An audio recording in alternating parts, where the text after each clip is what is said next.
So it's our great pleasure to have this next panel come and speak with all of you about what's coming, how to prepare, and how to lead. They are practical experts in so many ways. Facilitating the panel is Honorable Joseph Salazar, former Colorado State Representative.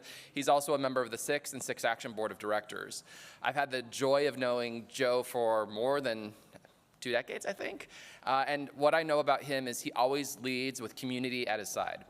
And he has been on the forefront of protecting immigrants and indigenous communities, climate, and he is just a really funny guy. So it's a joy to call him a friend and a partner in all of this work. He's going to be joined on stage by Tennessee Representative Justin Jones of the Tennessee 3,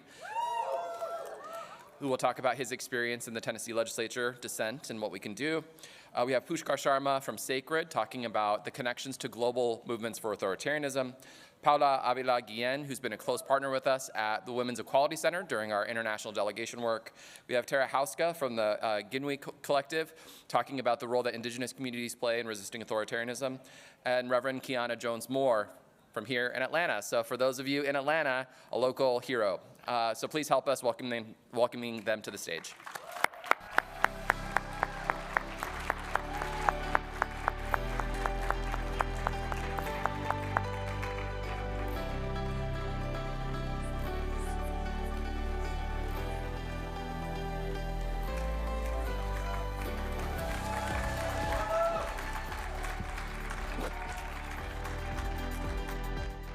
Good afternoon, everyone.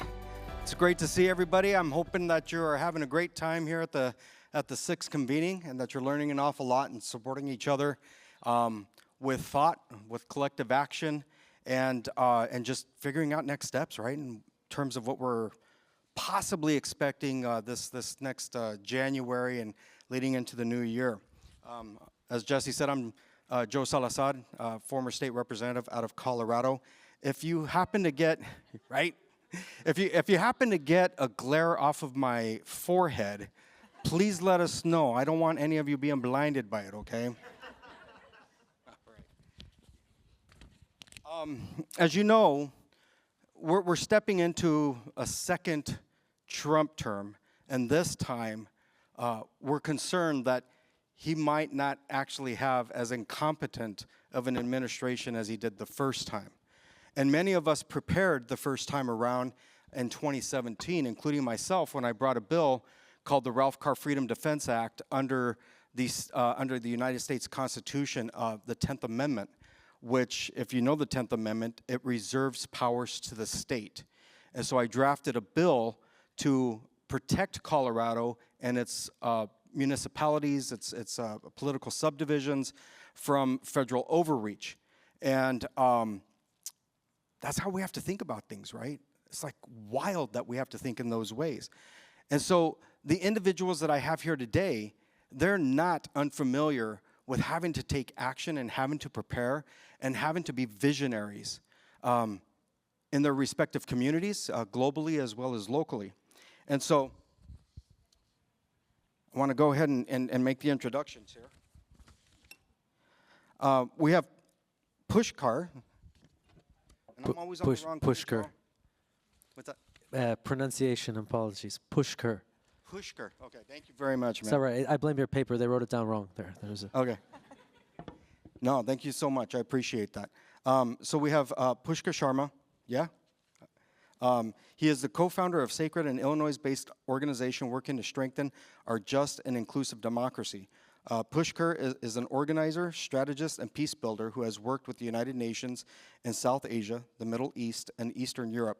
He served as the Gaza director for the UN Humanitarian Access Unit for 2 years based in Gaza City.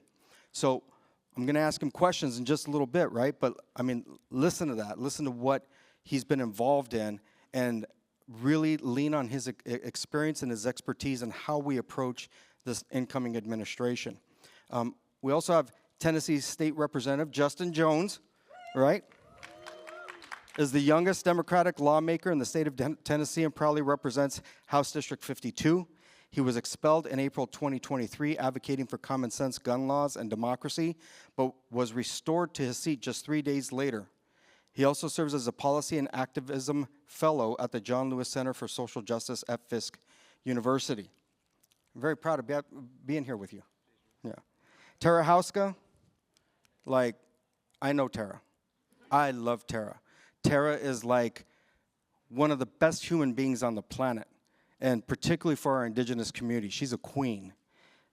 That's not what it says here, that's what I say. Tara Houska is a mother, a land defender, a sun dancer, an attorney, and founder of GINIW Collective. She is committed to building a better world while protecting what remains of the sacred. And then we have Paula Ávila-Guillen, is a Green Wave movement leader, international human rights lawyer, and executive director at the Women's Equality Center. She has helped lead the fight to decriminalize abortion in her home country of Colombia, and has supported the efforts that led to the decriminalization in Argentina and Mexico. Right? Paula is part of the coalition of leaders holding El Salvador's government accountable for the systematic persecution and criminalization of women unjustly sentenced to imprisonment after having suffered obstetric emergencies, and has contributed to the freedom of all the Salvadoran women who are incarcerated. What a panel, right? And then we have Reverend Keyanna Jones-Moore, who is very excited about being here. She's like, I'm with my peeps right here. As a political and social justice activist and community organizer from Atlanta, Georgia. You guys can do better than that. You're in Atlanta, Georgia. Thank you. She currently works as chapter organizer with Sierra Club Georgia chapter, where she emphasizes the need for Black people to understand how the movement impacts their lives. She also serves as co-pastor of Park Avenue Baptist Church, Atlanta, Georgia.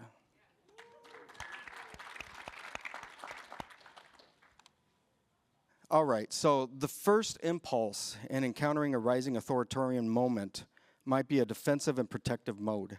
Defensive work is essential, and we still need to envision an irresistible future.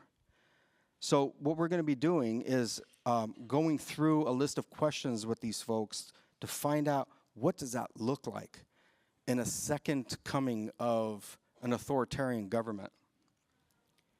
So Pushkar, during President Trump's 2020 visit to India, scores of Muslims were killed in an anti-Muslim riots.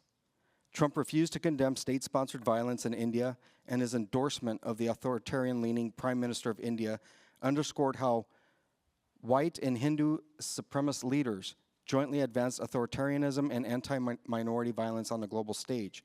These alliances have been constructed at a grassroots and state level in the U.S. as well. Can you talk about some of how what is happening globally is integrating into what is happening in state houses? Yes, of course. Thank you, Joe.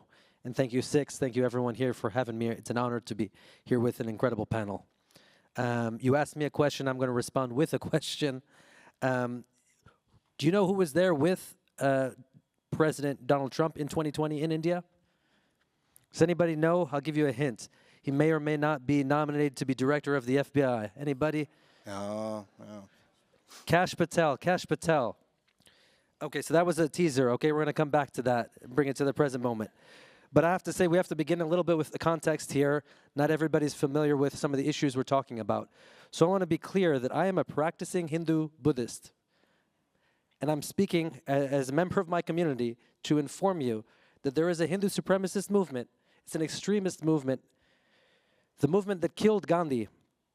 And it's pumping millions of dollars to elected officials across our country.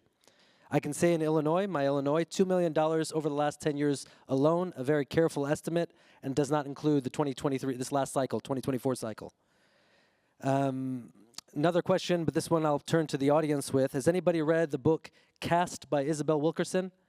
There we go. I got 4 or 5 hands up. This side of the room doesn't read. No, there we go. Okay, there we go. Some folks over there. Okay, so this is going to be helpful. Please feel free to chime in. I'm going to synthesize a little bit of that into 3 short bullet points here. But in short, Isabel Wilkerson's, New York Times journalist. It is a New York Times bestseller. It's a book from 2022, 2020, 21, somewhere in there, a few years back. But she does an exceptional job of bringing up kind of the historical parallels and the background to some of the issues I'm going to talk about today. First and foremost, she describes the South Asian caste system, which is millennia old. It's older than the construction of race. And what you can say in short is you see a lot of parallels between what we understand as, quote, racial hierarchies or racial structures with a caste system that says there are some at the top, known as Brahmins, some at the bottom, oppressed castes, some outside the caste system, known as, outcasts, right? The untouchables you may have heard of, known as Dalits in the community. That's the chosen term of the community. So this is a system that says who belongs in what part of town, where you can live, what water you can drink from, what jobs you can do, who you can marry, et cetera, et cetera, et cetera, right? It starts to, again, sound very similar to systems we know in this country, right? Wilkerson also highlights, and this was very instructive, that in the early 1900s, Madison Grant, a famous eugenicist, wrote about the Jim Crow South, essentially describing the Jim Crow laws of the time as the purpose equivalent to the caste system in India. Literally in the book, Passing of the Great Race, I think 1916, literally says, we're trying to do exactly the same thing as they're trying to do in South Asia. Around the same time in the 1930s, you had Hitler and Nazi Germany essentially adopting the concept of an Aryan race, right? Racial purity, racial supremacy. But the word Aryan is actually derivative of South Asia as well. It refers to an Indo-European, essentially a language group, right? But at that time, and it's been since debunked time and time again by experts in science, but the concept of an Aryan race that ruled across, right? The pure blood folks. And so that's why actually Hitler took the swastika, which is, also a Hindu icon. It's, it's an image or an icon from different parts of the world, including American Indian populations here, native populations. But in Hinduism, the swastika was adopted, turned on its axis, and Hitler made it, this primary sign of Nazi Germany and Nazi ideology. Around the same time in South Asia, South Asians who believed themselves to be Aryans looked at Hitler and said, they actually celebrated Hitler, right? Their writings of the founding papers of an organization that roughly can be described as the Indian KKK, that's a corollary, called the RSS. We'll go into this a little bit more, the Rashtriya Swayamsevak Sangh, the RSS. But they looked towards Nazi Germany and they said, they celebrated the treatment of Jews in Nazi Germany, and they said, we want to do that in India to Muslims. Literally, this is, remains in the text of the time. This figure remains, the figure who wrote that remains a revered figure in the RSS. So, a little bit of background. Thank you, Isabel Wilkerson. Please, folks, take a look at that. But what does that take us to? That takes us to the concept of Hindu supremacy. The RSS, as I described, is one group that believes in the Hindu supremacist ideology. There are many of them. But the Hindu supremacy believes in Brahmin rule. Those at the top of the caste system, rule. They do not believe in a secular democracy. This literally, if you look up their website right now, it says they mock secular democracy. They believe in a state religion, right? Conflation of a state and the faith. They believe that minority faiths should be subsumed. So, for example, they refer to Sikh individuals, the Sikh faith, Buddhism, Buddhist faith, Jainism, Jainist faith as offshoots of Hinduism, and believe that they control those as a result. And other minority faiths, Christianity, Islam, Judaism, the Parsis in India, they should be subjugated, right? So you're either subsumed or you're subjugated, you bow and kiss the ring. One question I often get is, why did they kill Gandhi, right? Gandhi is arguably the most famous Hindu in the history of the world, the most prominent, revered Hindu in the world. You should say, we should be clear, Gandhi is imperfect. But the fact is, they killed Gandhi because he believed in a multi-faith secular democracy and worked for it. They assassinated Gandhi because they viewed him to be feminine. This hyper-masculine, hyper-violent ideology of the RSS, toxic masculinity, saw Gandhi as somebody who was, a nonviolent activist who was taking violence and not responding, who was weaving fabrics so he wouldn't have to, that the community wouldn't have to buy it from the British colonizer. And he was also fasting, which is something they viewed as feminine, right? Not eating, fasting, right? So they viewed Gandhi as a feminine individual and feminine power, and they were afraid of that, you could say, or they hated that. These are the reasons that he was assassinated by an individual named Godse, an RSS individual. Very quickly, I'm going to describe India today, which is Hindu supremacy in action. Since 2014, the RSS has been in power in India, in government. They have a political party that's called the BJP, which is it's a construction of the RSS. Since then, we've seen a war on minority faiths in Kashmir, occupation of Kashmir, Muslim majority part of the country, which looks like the West Bank or one of the most militarized places on the planet. In Punjab, where there is a majority Sikh community, massive internet blackouts. In Manipur, in the northeast, one of the largest Christian communities in India, where we've seen in the last year and a half hundreds of Christian churches burned and demolished. Countless thousands, tens of thousands of those in oppressed caste communities, Dalit communities, have been lynched for being suspected of eating beef. There is a war on dissent. Protesters, journalists, students, opposition leaders, human rights defenders like Arundhati Roy, if you're familiar, have been charged, arrested with crimes that are essentially fabricated. It's a government that opposes same-sex marriage, and there is a movement today in India to revere Gandhi's assassin by building statues that are literally worshipped, and they're talking about renaming a city in honor of Gandhi's assassin. This is the New York Times, folks. I'm not manufacturing this. You can look it up in the New York Times. It's in plain sight. So now we come back to our friend Kash Patel and connecting India to the US.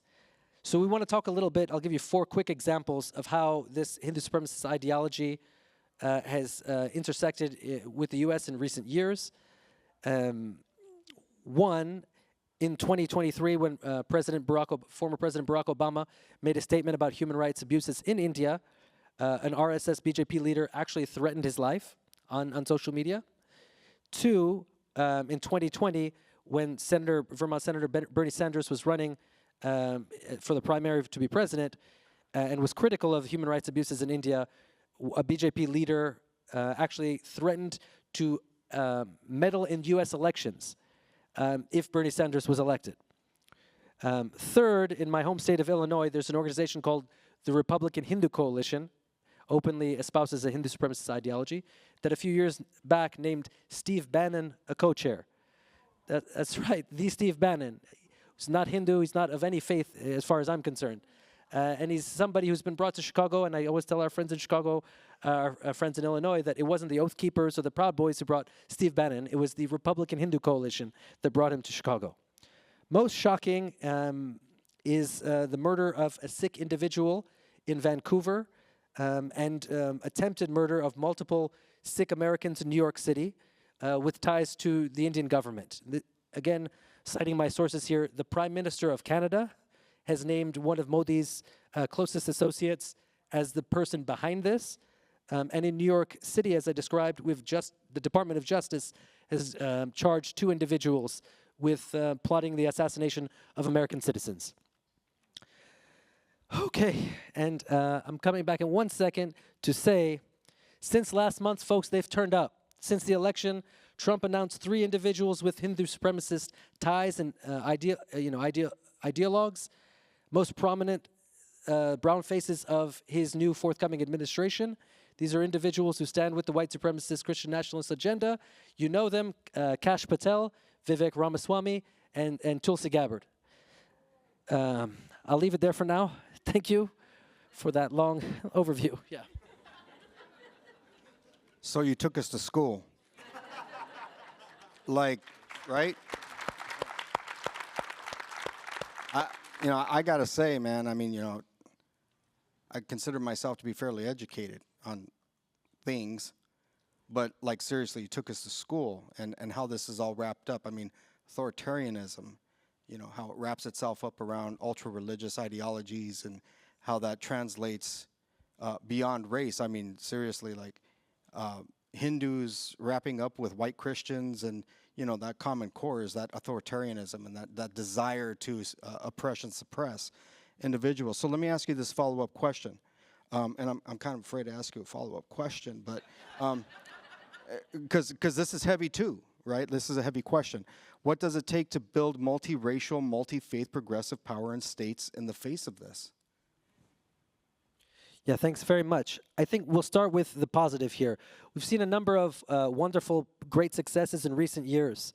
I'll start with Seattle, the city of Seattle, multiple university systems in different states across the country, California, University of Michigan, University of Minnesota. Where's Minnesota on stage over here?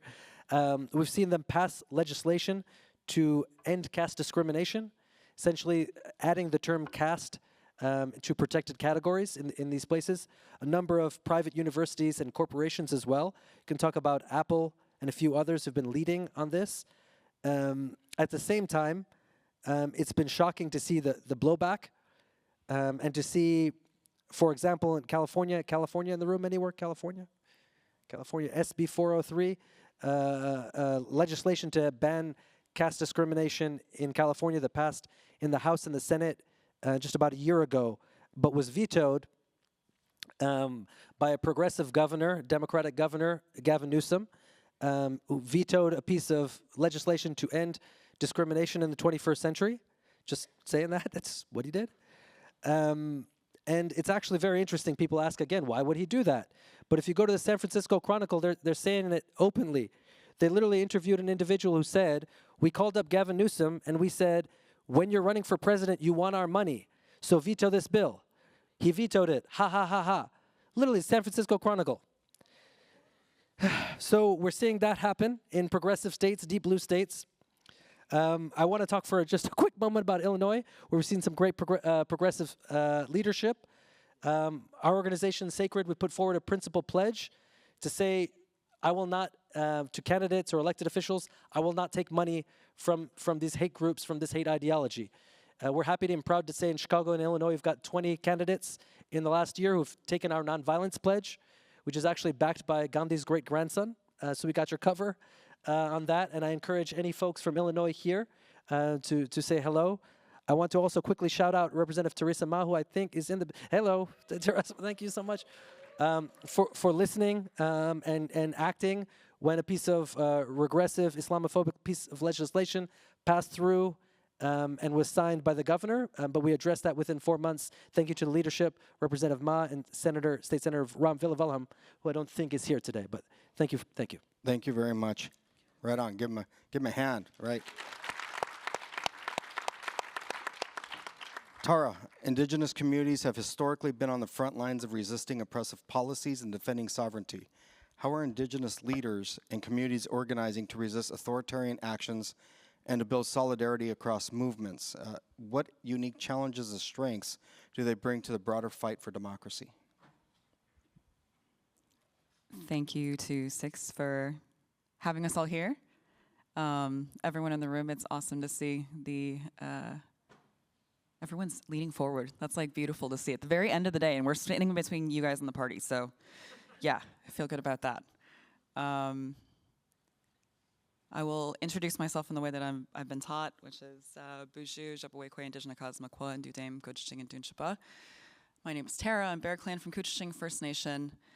And I wanted to, for this question, take you to the summer of 2021. We had waged a 7-year war, an all-out war against a multinational company that wanted to send tar sands through the headwaters of the Mississippi River into our wild rice beds. We had reached the point of chaining thousands of us to various machines during a full-on pandemic. We had pushed on Governor Tim Walz in every last way that we could. We'd gone to kick open the door of the White House. We had met with their staff multiple times. We had the Army Corps out on our territory, walking in our wild rice beds, seeing the headwaters twice during a pandemic. We had hosted the part of the squad in our resistance camp, which was interesting, watching legislators alongside anarchists, alongside scientists, alongside a bunch of hicks, alongside all the coalition that we had built. And still we had reached the point of the crest, knowing that they were going to complete the project. And we sat with our hearts just broken, like what do we do now? What happens after this moment? we decided the next day to go and allegedly shut down a massive terminal that is the largest entry point of tar sands into the United States. 13 pipelines in that one, just a handful of us. And yeah, got to shut down the terminal for a day, which was a beautiful moment. And they sent a whole busload of police officers. They actually pulled in like 5 different counties for that. And they're just like, come on, you guys. And we're like, no, this is, we didn't get into this just because we wanted to win. Of course we wanted to win. Of course we were gonna do every last thing that we could to make that happen. And we almost did, right? We got that close. But it's about creating movement. It's about pushing and pushing and pushing and then pulling ourselves back up. You know, I mean, it's not easy to fight when you have very few cards, but they have all the cards. But you have the people, right? Like, that's where it really, really comes from. We then targeted them in the courts, right? Where we were taking the county sheriff to court. And we won 2 years later, which was fantastic. We had targeted the shareholders of the financial industry behind the project itself. And you got to see Wells Fargo and Citibank and Chase, like these companies that fund all of these human rights abuses across the world. 30% of their shareholders are voting for free, prior, and informed consent standards for Indigenous people. 30%. I mean, those are moments that you look at that and you think, okay, just because we lost this one campaign doesn't mean that we lose the fight, right? We keep pushing, we keep going as hard as we can. We look at creating movement infrastructure, right? So like, I had been part of these campaigns over years, watching people do every last thing, and some of the people taking the highest risks getting the least support, right? The community that really, truly cares because it's our backyard, not receiving that care. And so we had a large coalition of folks and volunteers that were supporting hundreds of people through the legal process. We pursued getting a piece of land back, so over $4 million in land purchases over the last 2 years to build our movement infrastructure that is now feeding hundreds of families across northern Minnesota, non-native and native families in these rural places that don't have access. I think that we have a lot to offer as Indigenous people who have been resisting since Columbus, right? And are still here, right? I mean, that's the perspective that I think is so deeply needed, that we are in this long, long intergenerational resistance, that we are so powerful, right? And that we stand here defiantly as the existence is the resistance, right? Like, we're still here. I mean, you got the little tiny community of Gaza that's got the whole weight of the militarized world on it, and they're still fighting. I mean, that is beautiful. But yeah, just thanks all for being. So I think I have a follow-up thought. Maybe it does lead to a question in terms of what particularly blue states can learn from the sovereign nations located in South Dakota keeping out their authoritarian governor. And how can we adapt as state legislatures to possibly adopt some of those strategies? I mean, like an authoritarian ICE coming into our states, right? Or possibly another National Guard from a different state, rolling into a sovereign state. I mean, just what are your thoughts on that? Yeah, I mean, we're the communities that have federal, state, and tribal jurisdiction over all of us, right? If something happens, that's the kind of level of law enforcement that we have to respond to in all those different jurisdictions. And then a lot of times our folks who are causing violence in our communities get to walk after all of it, right? That we slip through the cracks. I think what I've seen that has been really creative and powerful in legislation, we were able to successfully bring the state of Minnesota's DNR into court through passing a tribal ordinance about the rights of wild rice. So the rights of nature was codified, and when you put it on paper, then all of a sudden it becomes real, right? Like that's how it works for a lot of these folks.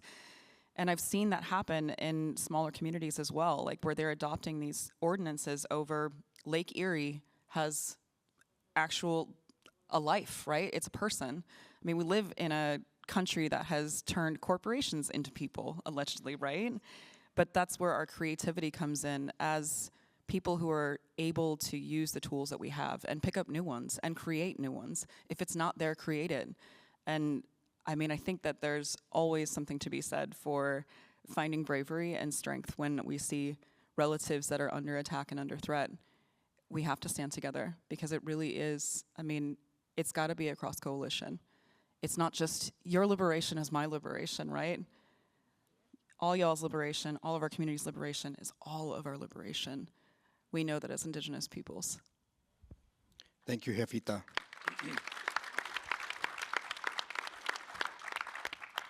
Paula, what are the most important lessons we can learn from global feminist movements resisting authoritarianism? You've worked in Argentina, which has also field-tested policies extremely similar to Project 2025. From your experience, what lessons can we adapt to state-level resistance efforts in the United States? So I want to say they have become a time traveler, because 3 weeks ago when I was in Argentina, I was in the future of what we are going to see in a few months. And because for the last year, they had been implemented Project 2025, policy by policy, step by step. And when you dig a little bit deeper, like some of those connections that you were pointing out with Hinduism are very similar to the ones that we had been seeing across Latin America. Banner had been advising many political leaders in Latin America. Elon Musk is now extremely involved in politics in Brazil, in Argentina, in Chile, all because of lithium, not because of anything else. And the president of Milei has been advised by the Heritage Foundation before he was even president. And he just defunded the Department of Public Education. Then he got a huge backlash and he had to change his policy because people went to the streets and that didn't let him. He couldn't reverse the abortion legislation because also people went to the streets and therefore he couldn't. But then what he did, he defunded it. He went to an international body and said it was the only country, Argentina, who declined to sign a piece of declaration saying that gender equality was a right. And they are trying to remove the word gender from every document. He's trying to get rid of the Minister of Women. So when you look at those policies, it's exactly what it says in Project 2025, right? So I think that one of the first things that we need to do, and the many global feminist movements have been done for years, is to stop looking just to our shoes and our own selves and start looking what is happening everywhere else in the world. Right? Because these systems have been working in every other space, and we can just not act as surprised and thinking, oh, this is not happening before. No, it has happened before, and it has happened many times in many places outside the world. It's just that now it's happening here.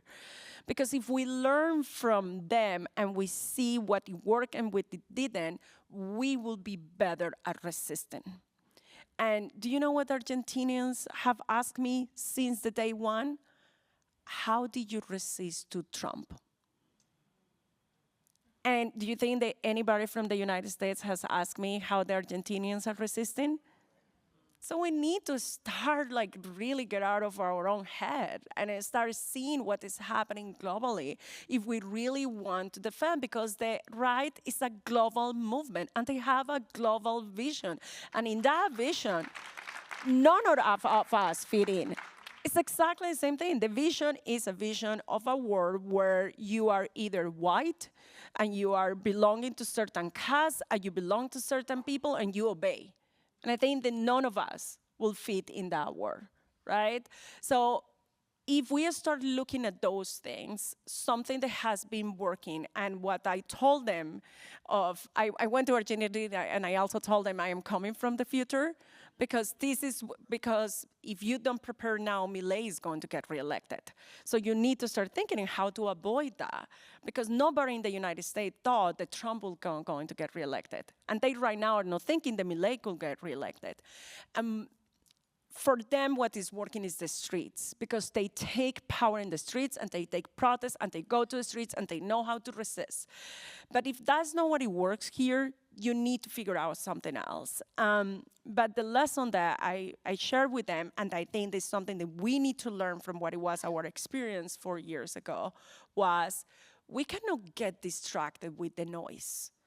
Because they throw tons of noise at us. Like 90% of the policies that he put in place, then they fell in court. But how much time we fought and we spent fighting them when we were not seeing what they were doing, right? Like there is the noise and then there is the real danger. And I think that we need to find a way to divide ourselves into fighting the noise, because somebody needs to fight it, and those concentrating in the efforts that are the long-term damage that is what is happening in the culture of our country. As a Latina, it breaks my heart to think, as an immigrant, it breaks my heart to think that our community is against immigrants. That my own people, it's there. And for me, it's not about a reflection of what they are doing right, but it's what I am doing wrong. What conversations I am not having with my fellow Latinos that is allowing us to happen. How I am not giving them the space that's necessary for them to feel comfortable having those conversations with me. And I think that that is some of their other reflection. And the last part is, I think that we need to lead with courage. If we and those in position of power are leading, thinking on how they are going to get reelected, and I know this is controversial in a room of state legislators, then they are not going to get the stuff done that needs to get done. Right. And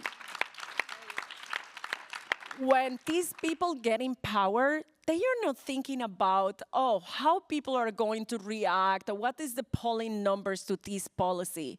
They are just entering power and they do shit and they get shit done and they just don't give a fuck. And that is the truth, they don't, right? And they deal with the backlash. And what is the result? The result is that somehow people like that.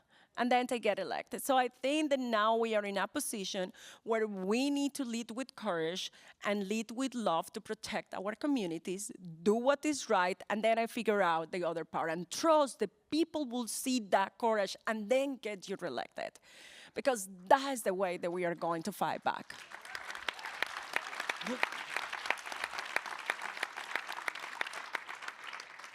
Last Saturday, I was in a room of 40 school board attorneys in Colorado talking about the impending immigration raids that we're going to see in Colorado. I mean, there's an operation called Operation Aurora, and out of the 40, there were 3 black attorneys and myself, the only indigenous Chicano attorney in that room.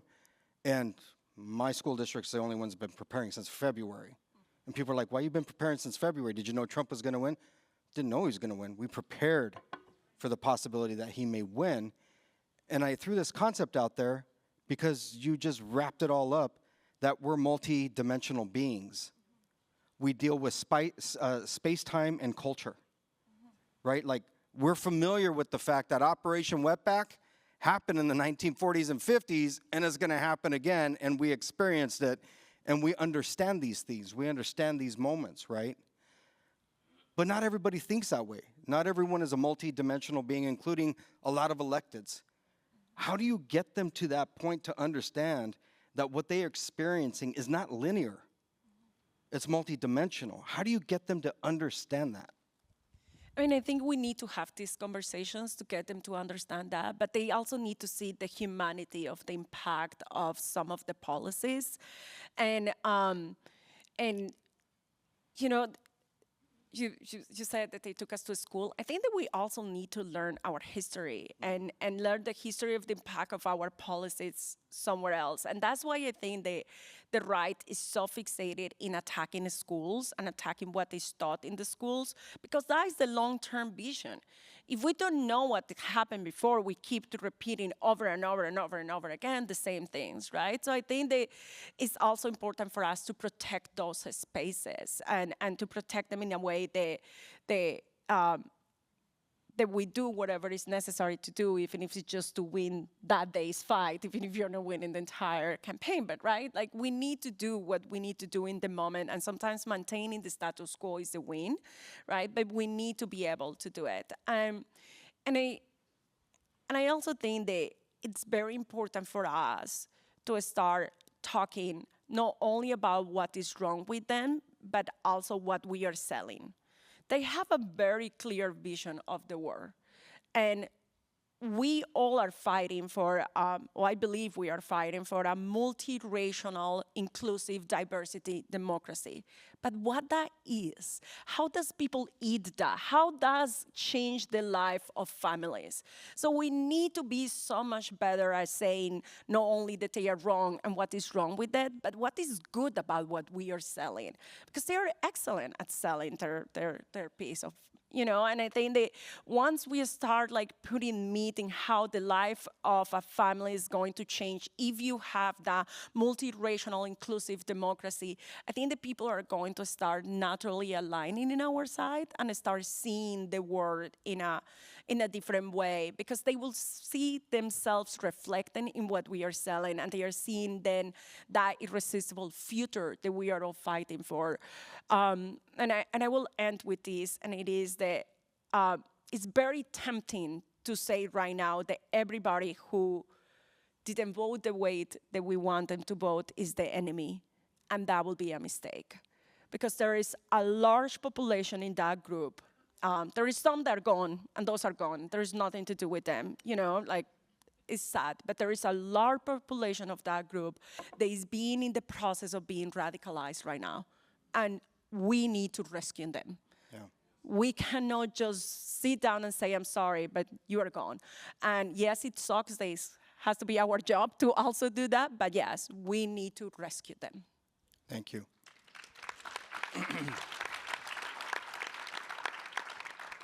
And understanding the importance of voice, understanding the importance of diversity and voice, we have Representative Jones. As part of the Tennessee 3, you and your colleagues were the targets of authoritarianism outright, like on the global stage outright. You were silenced by the governing majority, and they called it legitimate. How do you, I gotta put on my glasses because I can't read my own handwriting. Oh, you all know that you have that problem too, okay. What do you believe are the long-term strategies for pushing back against these threats? Definitely, well, it's an honor to be here on the panel with such freedom fighters in this moment that we're in. And I think we can't talk about authoritarianism without talking about something else, which is white supremacy. There is no coincidence that it was the 2 youngest black lawmakers expelled from our state house. Yes. That is not a coincidence. There is no coincidence that in Tennessee, we have the highest rate of felony disenfranchisement where 20% of black people cannot vote. It is no coincidence that we live in a state that is the birthplace of the KKK, that our state capitol had a statue honoring the KKK in the rotunda, the most prominent statue in our building, that we led a campaign to remove in 2020. I was arrested 18 times, so I come from this from a very different perspective. I ran because I was banned from the Capitol. And even upon entering that building, went in with the knowledge that we are not here to make friends with these people. We're here to make change for our districts. And so one of the things that I pray each time I step into that chamber is let my soul repel the acquiescence that is silence. I remember one of my colleagues on our side of the aisle said, you know, your first year, you should be silent. My mom told me, I told my mom, I was like, they told me to be silent. My mom said, you're not there as an intern. Represent your people. And so, as you all saw, on April 6th, Tennessee led a spectacle. They were trying to set an example. But one thing I always want to tell people is that expulsion, when you saw us getting expelled, was not about us. It was about expelling the movement of the young people who had come to our capital saying, do something, filled up our rotunda, fill up the gallery.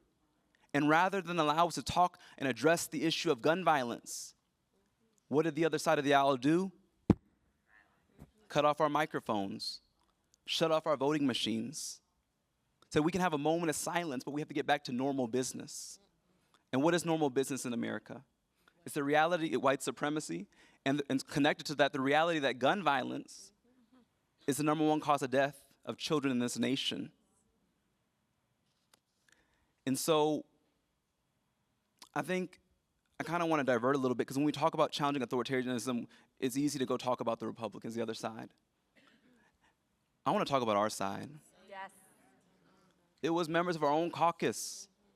Can we tell the truth here? Yes. It was our members of our own caucus who said, go up there and apologize. You embarrassed our people. You embarrassed our caucus. And then when the national media came, they said, oh, no, we support them. It's okay. We come on now. But it is the reality that hasn't. If you've seen the movie Wicked, there's a song in Defying Gravity. There's this line that was really relevant. It says, I hope you're proud how you grovel in submission to feed your own ambition. Those are some of the folks I work with.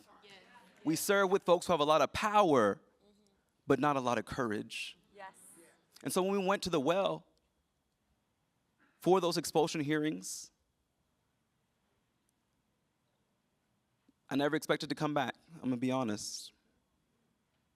They said that, at that point they told us that we weren't even able to come back because of how the resolution was drafted.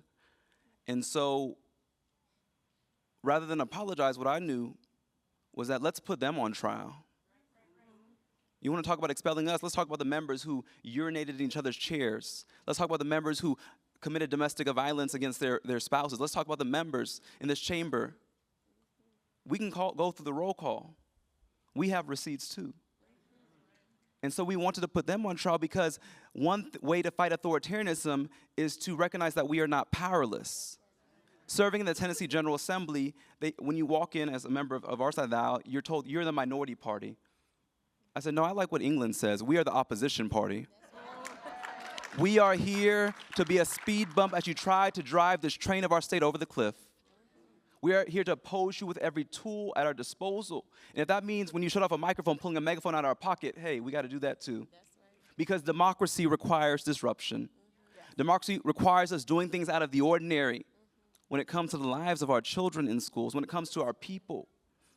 And it requires us saying that we will not bow down to the idols of white supremacy that you've constructed in this building.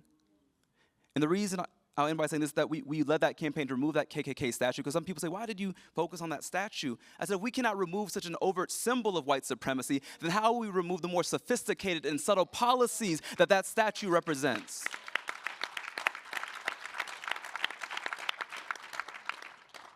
And so my message is to our side is that we have to call our own people to not obey in advance, to not cede our power, to not be acquiescent, to not put title above purpose. They expelled us. They said, you will no longer be a representative. I said, okay, to have that title. I still have the purpose of what led me into this chamber. And so knowing that grounding of our why and knowing who we're accountable to, and for me, that's the people of House District 52, the most diverse district in the state of Tennessee, who I'm honored to serve. Right on.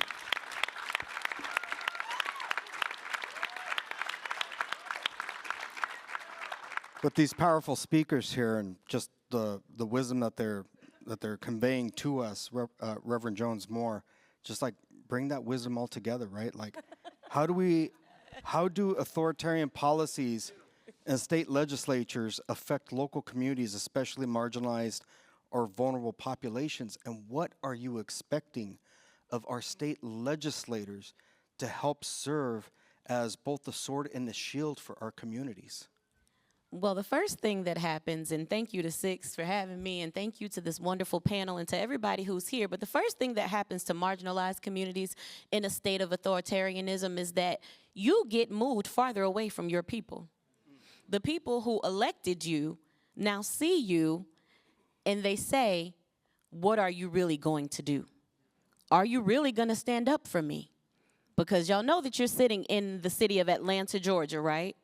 You know that Cop City has been built and is supposed to open on a soft opening later this month, but fully next year, But you all know that people showed up in record numbers and told their elected officials what they did not want.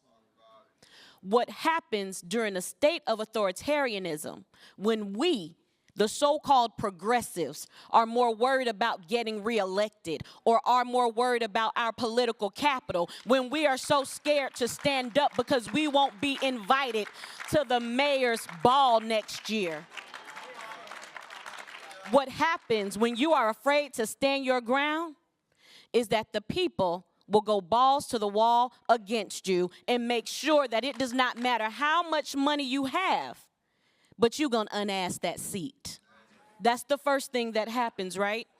But the next thing that happens in the state of authoritarianism, because we are coming up on a presidency where our incoming president has said, arrest the protesters. So what happens is that your votes for more police funding put robot dogs in marginalized communities, put a cop city in a marginalized community. But don't you know that the militarization of police is the biggest threat to the environment that we are facing right now? Because when you are willing to demolish 381 acres of forest land, the largest urban forest in the southeastern United States, and you'll continue to pollute the South River, which is the most polluted body of water in the United States, in my granny's backyard. When you will do that, you have now said, these little black children can continue to live with asthma. I don't care about the lead levels in their water. I'm not concerned about what's going into the soil from the construction equipment and the way we have been dumping in this area, because we want to build this police precinct. We want to have these robot police dogs. We want to make sure that we have a place for our officers to boost morale. But what happens to the community when you are overfunding police and under-resourcing the community? The marginalized communities will continue to fit right where they have been, right at the beginning of the so-called school-to-prison pipeline, but we know that it's the birth-to-prison pipeline, because when we fail to enact legislation that will protect our children from the cradle to the grave, because y'all know we still ain't got no adequate child care solutions, right? I'm 45 years old, and from the time I have been in the world, there has never been a solution to child care on a state level or a federal level. And I want y'all to think about that and think about how child care fits into everything else that you legislate around, whether it is health care, economic justice, environmental justice, reproductive justice. What are we doing if we are not thinking about the children? What are we doing if we are not making sure that the environment our children grow up in is adequate and sufficient? If it's not healthy, what are we doing? But when we lean into these moments during the states of authoritarianism and the widespread repression that we've already been faced with here, marginalized communities will continue to be marginalized. They will be more marginalized economically and legislatively. But what will happen socially is that they will be radicalized. What you are seeing in these moments, what y'all saw that just happened, you think Donald Trump got elected because Latino men just don't want a woman to be the president? Oh my goodness, black men just don't like Kamala. Oh God, those gays that are playing the respectability politics just don't want to vote for Kamala. That is not what happened. Y'all have lost sight of who you serve and what the people are asking you. People told you what they wanted. Yes. And you tried to shove something down their throats that they were not willing to accept. So you know what the people said? A lot of people said, to hell with your election, because I got a baby to feed. To hell with your election, because my neighborhood is getting out of control, and I got to organize my neighbors so that we can secure each other, because these police don't even show up when we call them half the time. I got to make sure that my neighbor, who is a nurse, can help my family, because when you call an ambulance, it ain't coming. But people are sitting under a gold dome, and they're getting paid. People are sitting at a city hall, and they're getting paid. people are coming to your door and asking you for a vote, but don't have the decency to answer the phone when you call. That's backward. So what happens to marginalized communities in these authoritarian times is that the community begins to show what they want and what they will stand for.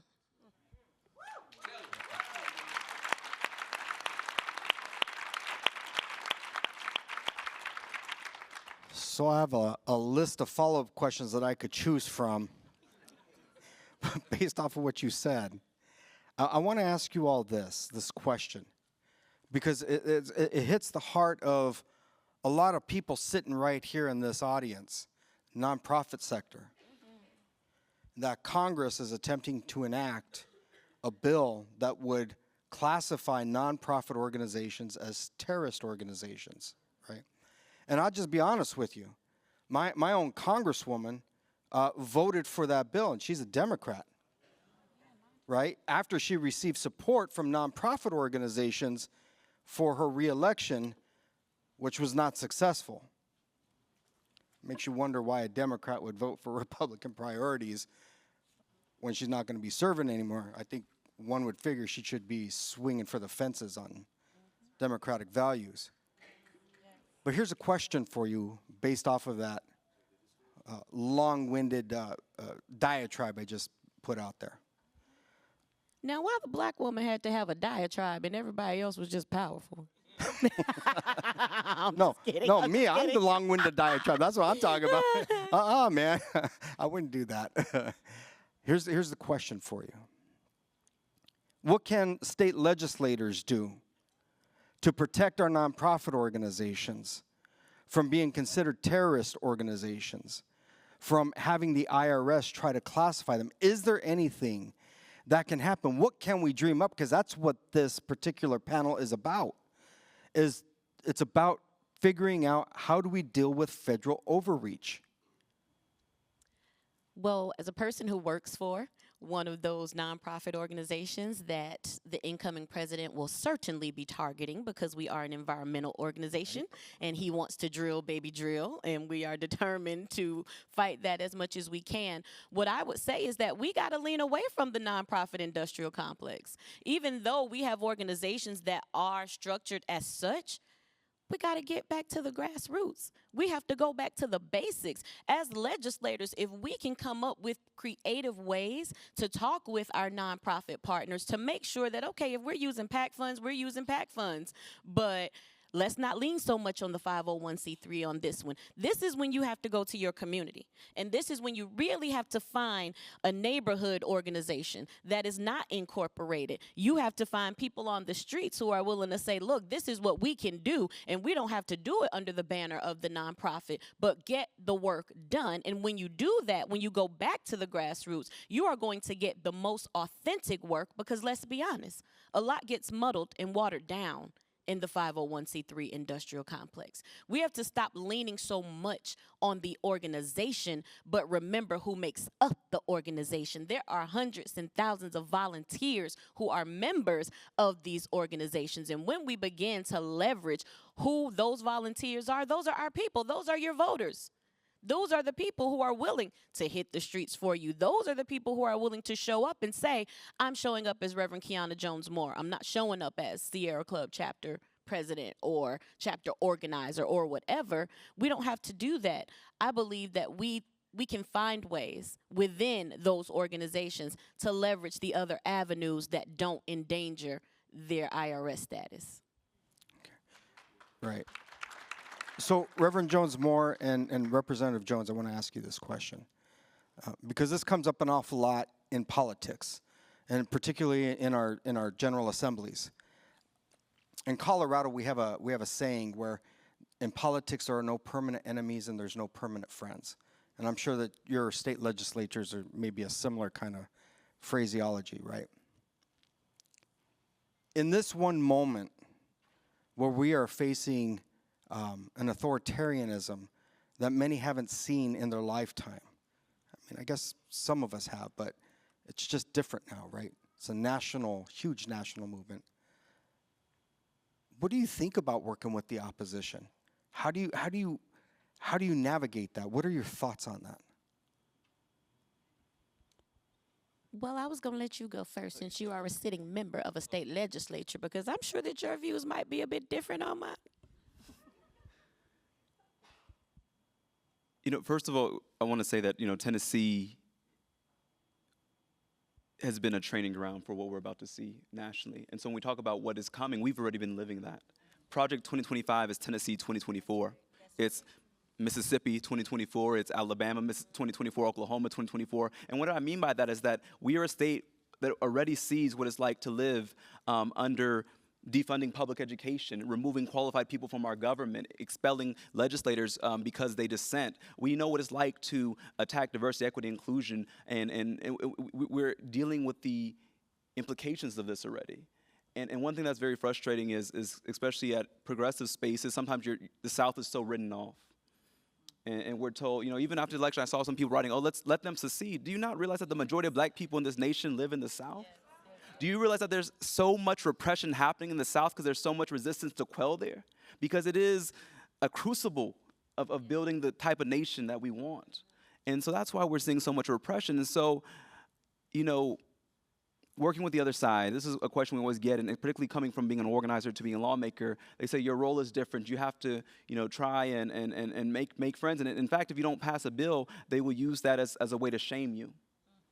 I think there's only a couple of us who didn't pass anything this session, and because we refuse to bow down. Because you want to block a resolution, that's okay, but we're going to oppose you. We're going to hold you accountable. We're going to speak up.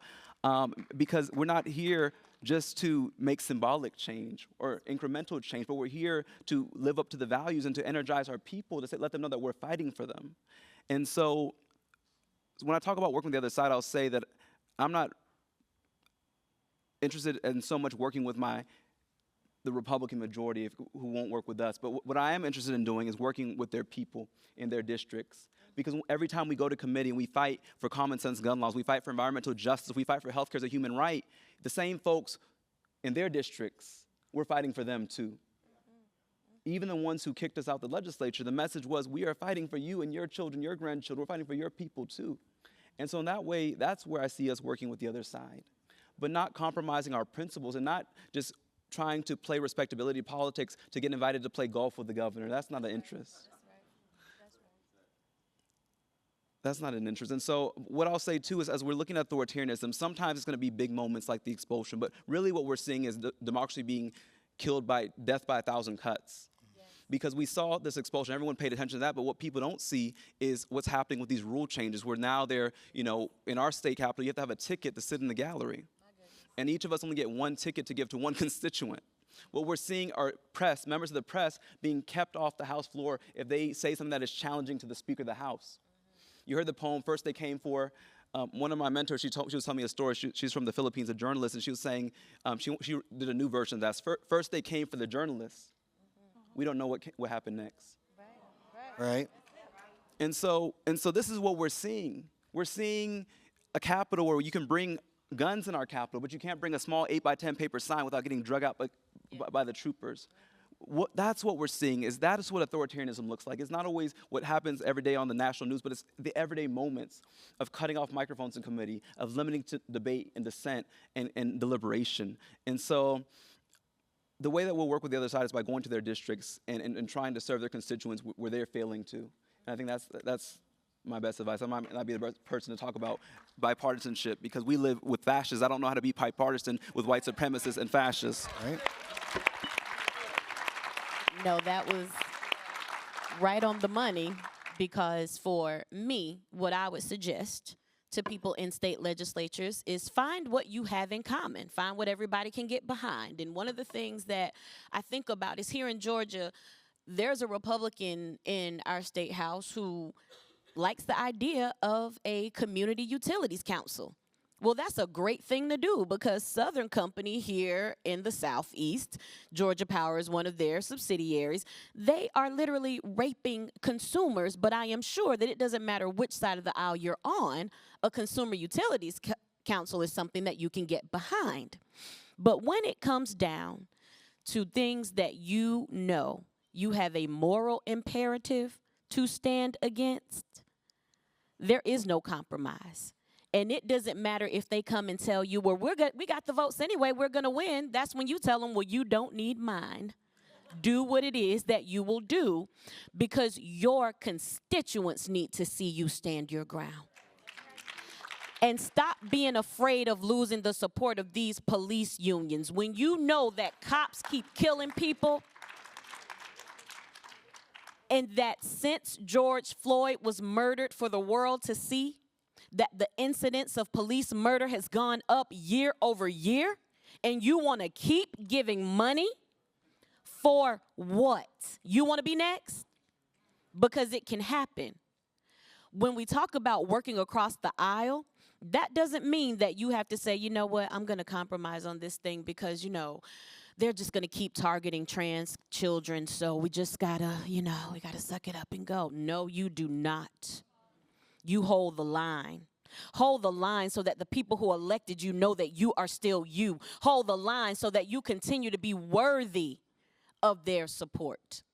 Because at the end of the day, those titles aren't going to mean anything once you've left that gold dome. And what a shame would it be for you to know that you could have taken a stand for the people who counted on you instead of letting them down.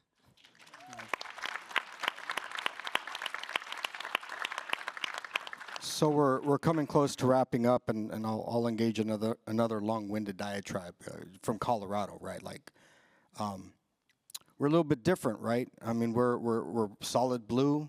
We've kept our trifecta. We almost have a majority in our House, almost have a majority in our Senate, and it's fragile. It's still very fragile. We know what works with our constituents. Particularly on reproductive justice. We passed an amendment, Amendment 79, right? Like really solid stuff, but it's still really fragile. And it only takes a puff of wind to break it apart because of what you're talking about. People are like, well, I'm okay compromising here. I'm not willing to draw a line here. I have to work across the aisle over here. And meanwhile, it's the death by 1,000 cuts. Right? So as all of you move out to your respective districts and representing your constituencies and your communities, we might want to take a moment to reflect on what this panel has said, that what we are facing right now is pretty strong stuff, right? We don't know what to expect 6 months from now. We don't know what the United States is going to look like a year from now. But guess who has a pen in their hand to write some of those chapters? You all do. And that pen was given to you by your constituents, by the voters, right? And just as much as that pen is given to you, it can be taken away. And one thing that constituents will do is they'll write their own story about what happened. That if you did not stand up in the moment of need, your name is in that book. You did not do it. It was this representative. It was this senator. It was this governor. It was this governor who might have been praising the appointment of RFK Jr. to the FDA. I wonder whose governor that was. Right? But the pen is in your hands right now. And it's a mighty powerful thing to have. As my friend Jesse would say, pen is mightier than the sword, right? And he knows what I'm saying about that. But you all, this is your responsibility right now. And you'll remember this moment. This will be a life moment for you to remember about what happened here as you move forward into the future. Thank you very much, panelists. Really appreciate you. Yes.